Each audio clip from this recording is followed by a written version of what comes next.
Hey guys, আজকে মিরাজ ভাই orange কালারের অরেঞ্জ হয়েছে, টস অরেঞ্জ।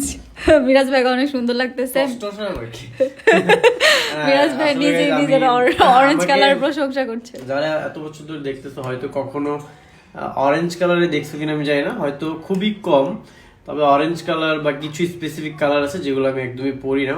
তো আজকে অনেকদিন পরে একটা টি শার্ট নিলাম, তো মনে হলো যে আসলে অরেঞ্জ কালারটা আমাকে খুব সুন্দর লাগতেছে, তো নেক্সট টাইম থেকে আরো অরেঞ্জ কালারের টি শার্ট এগুলো কেনা যেতে পারে। তবে আমার ফেভারিট কালার হচ্ছে ডিপ মেরুন।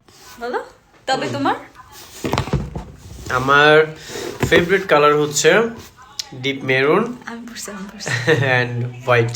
হোয়াইট আমি পড়িনি, ব্ল্যাক পড়ছি। আচ্ছা ঠিক আছে, নেক্সট টাইম হোয়াইট পরে নিও। ওকে গাইস, সবাই তোমার কমেন্ট করে ফেভারিট কালার জানান। কি? আমার ফেভারিট কালার অরেঞ্জ, ঠিক যেটা মিরাজ ভাইয়া পড়ছে। সত্যি ইসলামী করে ইসলামী সব